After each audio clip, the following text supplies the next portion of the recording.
तत्व ज्ञान कोई ना कहे रे झूमकरा, ये पैसे ऊपर नाच सुनो रे झूमकरा। कोटों मध्य कोई नहीं रे झूमकरा, अरबों में कोई गर्क सुनो रे झूमकरा। एक भगत था, झूमकरा नाम था, वैसे तो राम राय था उसका नाम, उसे झूमकरा कहा करते थे। और वो आदरणीय गरीबदास साहिब जी के पास पहुंच गए गांव छुड़ानी में। वो लुधियाना के पास वासियर गांव का एक सरदार था, राम राय झूमकरा। तब वो ज्ञान से परिचित हुआ, वहाँ पहुंचा गरीबदास साहिब जी के पास। तो उसने कहा कि हे भगवान, ये ज्ञान तो आज तक हमारे को किसी ने बताया को नहीं। आदरणीय गरीबदास साहिब जी ने कहा था कि बताया तो था, जैसे आदरणीय नानक साहिब जी ने बताया था, लेकिन उसके ज्ञान को कोई समझ नहीं सका। और आप तक जो पहुँचे वो लोक वेद पहुँचा हुआ, नानक साहिब जी वाला ज्ञान तुम्हें प्राप्त नहीं हुआ। बताया तो था उन्होंने, उनका बड़ा विरोध हुआ था उस समय। तो क्या बताते हैं कि अब झूमकरा पूछ रहा राम राय आदरणीय गरीबदास साहिब जी से, वो सरदार जी कि हे भगवान, ये ज्ञान तो आज तक हमारे को किसी ने बताया नहीं। तब उन्होंने कहा था कि करोड़ों मध्य कोई नहीं रहे झूमकरा, अरबों में कोई गुरख सुनो रहे झूमकरा। यो तत्व भेद कोई ना कहे रहे झूमकरा, ये पैसे ऊपर ना सुनो रहे झूमकरा। ये पैसे के ऊपर बने बैठे जा रहे ब्राह्मण गुरु जो नकली बने फिरे, इन पैसा चाहिए, तत्व ज्ञान इन पे है ही नहीं, ये अधिकारी नहीं गुरु पद के, और ये गुरु बने बैठे सारे। और करोड़ों में कोई नहीं मिला रहे झूमकरा, करोड़ों गुरुओं में नहीं है, अरबों में कोई ग्रक है।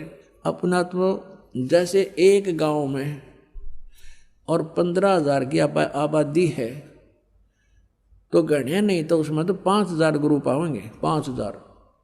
ये तो थोड़े थोड़े बताऊं मैं कैसे गुरु पाओगे। जैसे कोई तो झाड़ी लड़ियाँ पाओगा, और जैसे किसी बेटी बहन के बच्चे के तकलीफ हो जाती है तो सास बताओगी इसका कान तला टीका ला दे, एक गुरु। फिर दूसरी बताओगी नो का इसका बार लीगा हो रहा है, इसके ऊपर 100 रुपया वायर का बार लीगा धर दे। तीसरी आओगी नो गई इसका भीतर लिया हो रहा है, कुछ और बताओगी गुड़ गाड़ गेहूँ गेहूँ वो रख दे। और चौथी आओगी इसका चौराहे वाली का हो रहा है वो धर दे हैं। और कितने ले जाएंगे, वो क्या माथा टिकवा लिया वहाँ, कोई कहेगा वहाँ जोड़ बनवा लिया इसने। यानी एक ऐसे ऐसे 5,000 गुरु पाएंगे उस पूरे गांव में।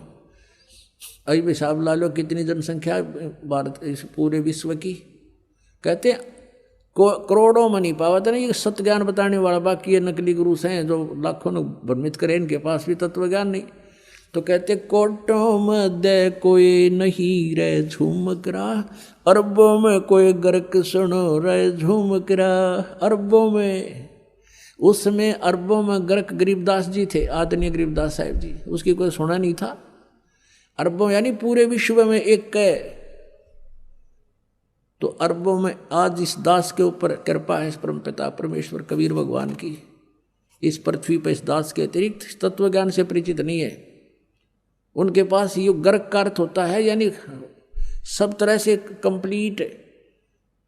जो कह रहा अच्छा गर्क है भाई, यानी कोई चीज को ठोक ठोक कर रखा हो ना बोरी में, जो कति गर्क ठोक रखा भाई, खांड में रखी हो और भी हो, तो यानी वो चीज कहते हैं जिसके पास कंप्लीट इन ऑल रिस्पेक्ट, जैसे उसको आदेश भी हो, अर्यो ज्ञान हो, नाम देने का आदेश हो, अधिकार हो, तो ये सब सारे जो है ना फॉर्मेलिटी उसके ऊपर पूरी हो उसके पास, वो तो अरबों में एक पावेगा। अरबों में कोई गर्क सुनो रहे झूमकरा। न इस ज्ञान को सुनकर दास से ये चोर हो गए होंगे, एक दो चोर नाम देने लग भी जाएंगे तो उनसे कोई लाभ नहीं होना, क्योंकि वो अधिकारी नहीं है। अब जैसे पुण्यात्माओं, जब राजा परीक्षित को 7वें दिन सर्प ने डसना था और व्यास जी ने श्रीमद् सुधा सागर यानी श्रीमद् भागवत सुधा सागर का लेखन कार्य किया था, राइटर था उसका वो। उसने भी ये कह दिया था कि मैं अधिकारी नहीं हूं ये कथा सुनाने का। और वहाँ और भी जितने ऋषि महर्षि थे सब ने पल्ला झाड़ दिया कि नहीं, हम किसी के जीवन के साथ खिलवाड़ नहीं कर सकते।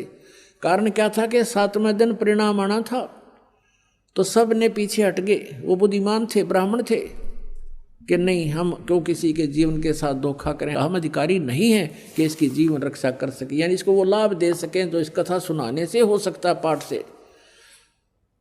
तो सुखदेव जी बुलाए गए थे स्वर्ग से उन पांडवों की प्रार्थना से। पांडवों ने अपने पुण्य दिए, क्योंकि वहां तो सिक्के पुण्य के चले हैं स्वर्गलोक में, स्वर्गलोक में से उसके आने और जाने का विमान का खर्चा उन पुण्यों का वहां से प्राप्त हुआ था उसको पांडवों से। तो यहाँ आकर के उस कहते सुखदेव ने 7 दिन वो कथा सुनाई थी। उस समय ये कहाँ गए थे ब्राह्मण जो आज जगह जगह कथा करते फिरें, कहाँ गए थे ये संत जो आज जहाँ देखा वहीं संत और दुनिया ने गुमराह करें बैठे हैं। तो वो बुद्धिमान थे, समझदार थे, इसलिए उन्होंने ये रिस्क मोल नहीं लिया, और जितना लाभ उस कथा से होना था वो भी सुखदेव जी के मुखारविंद से उच्चारित होने से हुआ, क्योंकि जिसके पास कोई शब्द शक्ति होती है उसी के द्वारा दिए गए वचन से कुछ लाभ हो सकता है। अब जैसे एक कोई कार्य हो रहा था सड़क का, सड़क बना रहे थे, तो वहाँ एक आम व्यक्ति जाकर कहता है कि तुम ऐसा कर दो, वो नहीं कर रहे थे, और अधिकारी के पास उन्होंने प्रार्थना की, अधिकारी नाते कहा कि तुम ऐसा कर दो, तो उस अधिकारी के कहते उन वर्करों ने वैसे ही कर दिया, क्योंकि अधिकारी के वचन में शक्ति थी और उनके वचन में शक्ति नहीं। तो ऐसे ही परमात्मा से जो कनेक्टेड है, सरकार का जो व्यक्ति हो गया, यानी जो उसका नौकर है, उससे ही आगे काम हो सकते हैं, आम व्यक्ति के कहने तो वो कार्य नहीं हो सकते, इतना समझ लेना।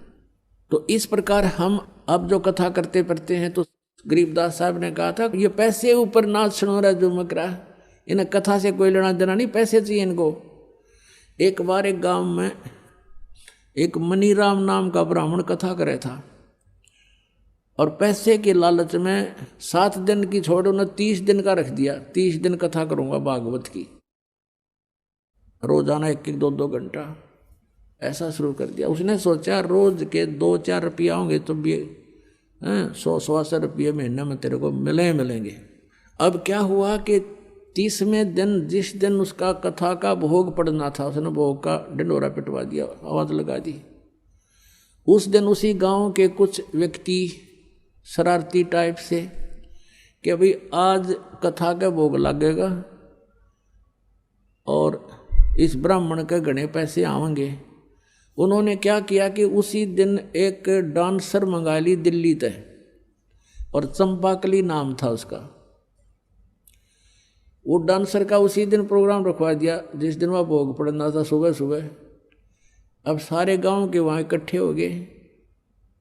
पंडित जी का तो 30 दिन में 30 रुपये आए, और उस चंपाकली का आगे 500 रुपये 2 घंटे में। अब वो पंडित जी ठाक उन 30 रुपया ने और चल पड़ा मायूस सा होकर। कहाँ पहुँच गए? आदरणीय गरीबदास साहिब जी गांव छुड़ानी, जिला झज्जर, उसके रास्ते में पड़ा था। तो उसने देखा, सुना था कि वहाँ गरीबदास नाम के कोई संत रहते हैं। वैसे गरीबदास जी किसान थे, वैसे अलग से कोई आडंबर करके वो गुरु पद पर नहीं रहा करते। सिंपल धोती कुर्ता जो यहाँ का लिबास था, पोशाक थी, उसी में रहा करते थे। उन्हें पता करके वहाँ पहुँच गए जहाँ 5-7 भगत बैठे थे, आदरणीय गरीबदास साहिब जी के शिष्य, और वो पंडित जी भी पहुँच गया।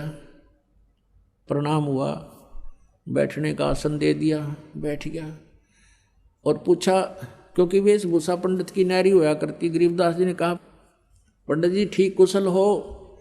पंडित जी का माथा ठनक रहा, त्योड़ी पड़ रही। कहने लगे, महाराज क्या ठीक है, आग लगी पड़ी है, हाहाकार मच गई है, और दुनिया का तो नाश जाएगा, ये हो गया और वो हो गया। अब काफ़ी उलाने सुलाने दे रहा था, तो शिष्य बैठे थे, वो कहने लगे गरीबदास साहिब जी से कि महाराज जी, पंडित जी को क्या तकलीफ है, कुछ बता भी नहीं पा रहा है ये। तब गरीबदास जी ने कहा, भाई बताऊं क्या समस्या इसके सामने है? फूटी ज्ञान विवेक की, अंधा है जगदीश। और भाई चंपाकली का 500 और मनीराम को 30, यो रोड़ा पड़ रहा है इसके जी ने।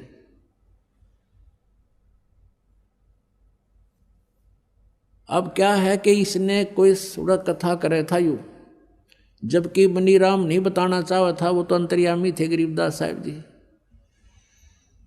उसकी बता दी सच्चाई। फिर वो मनीराम कहने लगा, महाराज आपने क्यों करबेरा पट्या, आपको कैसे पता लगा मेरी समस्या का? ने बोला भाई भगवान की दया होगी, हो रही है मेरे पे, इसलिए पता लग गया। लेकिन तूने अपनी समस्या का पता नहीं, मुझे तेरी समस्या का पता है। अब एक बात बता, तू गाली दे रहा उनके गांव के उन शरारतियों को, और तेरा क्या उद्देश्य था वहां पर? तू चंपाकली ने बूंदी मान रहा, तेरा क्या उद्देश्य था? अगर तेरा उद्देश्य पैसे का ना होता तो बातें खत्म थी, तेने कहने की जरूरत नहीं थी, तेरा अपना फर्ज पूरा किया रह जाता।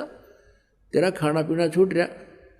बोला जी बात तो नहीं होगी ना। फिर उनको ज्ञान दिया, समझाया क्यों नरक कट्ठे क्यों डले ढोरा, नालायक तेरे कर्म फूट गए, तो है अधिकारी कथा करने का। जब गरीबदास जी ने कहा कि उस समय कहाँ मर गए थे तुम ये सारे ब्राह्मण, जब राजा परीक्षित को सर्प डसना था, या महर्षियों ने जितने जिनको तुम आज अंडी मान रहे हो उन्हें भी हाथ जोड़ दिया था कि हम नहीं इनके जीवन के साथ खिलवाड़ कर सकते, हम कथा के अधिकारी नहीं है, हम क्यों पाप के भागी बने। अब तुम्हें ज्ञान नहीं इसलिए तुम जहर विष खा रहे हो। उसी दिन उस ब्राह्मण ने चरण पकड़ दिए महापुरुष के और कहने लगा, भगवान आज के बाद ये नरक ये इकट्ठा नहीं करूँगा, कल्याण करवा, तेरा भगवान ने 2 रोटी दे रखी और मजदूरी कर ले, कोई साधन नहीं है।